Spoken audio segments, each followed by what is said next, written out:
एक जंगल में एक कौवा रहता था। उसका रंग काला था, लेकिन वह अपनी जिंदगी से बहुत खुश था। जो मिलता खा लेता, रात को किसी भी खुशबूदार पेड़ पर आराम से सो जाता। आजाद था और अपनी लाइफ को एंजॉय कर रहा था। एक दिन उसकी नजर एक सफेद कबूतर पर पड़ी।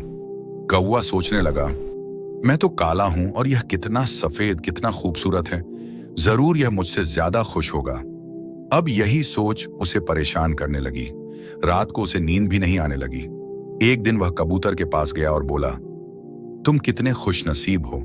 तुम्हारा रंग कितना सुंदर है। मुझसे ज्यादा खुश तो तुम ही होगे। कबूतर ने कहा, पहले मैं भी यही सोचता था, लेकिन जब मैंने तोते को देखा तो मुझे लगा उसके पास तो दो रंग हैं। वह मुझसे ज्यादा खुशनसीब है। अब कौवा तोते के पास पहुंचा। बोला, तोते भाई, तुम तो बड़े खुश होगे। इतने रंग बिरंगे हो, कितने सुंदर लगते हो। तोता बोला, पहले मैं भी बहुत खुश था, लेकिन जब मैंने मोर को देखा तो मुझे लगा मैं तो कुछ भी नहीं। मोर के पास तो कितने सारे रंग हैं। कौवा उड़ता हुआ मोर के पास पहुंचा। मोर चिड़ियाघर के पिंजरे में बंद था। बहुत से लोग उसे देखने आते थे। जब लोग चले गए, कौवा बोला, मोर, तुम कितने खुशनसीब हो। इतने सुंदर, इतने रंगों वाले। तुम तो बहुत खुश होगे। मोर ने उदास होकर कहा, पहले मैं भी यही समझता था, लेकिन मेरी इसी खूबसूरती की वजह से मैं आजाद नहीं हूं। मैं पिंजरे में कैद हूं। फिर मैंने सोचा, कौन सा परिंदा है जो कभी पिंजरे में कैद नहीं होता।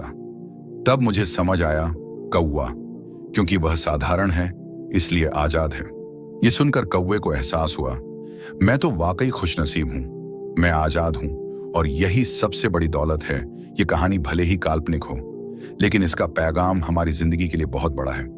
हमारे पास बहुत कुछ होता है, लेकिन जब हम अपने से ज्यादा वालों को देखते हैं तो हमें अपना सब कुछ कम लगने लगता है। किसी का बड़ा घर देखकर अपना घर छोटा लगता है। किसी की बड़ी गाड़ी देखकर अपनी साइकिल या बाइक बेकार लगती है। अगर हम हमेशा अपने से आगे वालों को देखेंगे तो कभी खुश नहीं रह पाएंगे। अगर तुलना करनी ही है तो अपने से कम वालों को देखिए।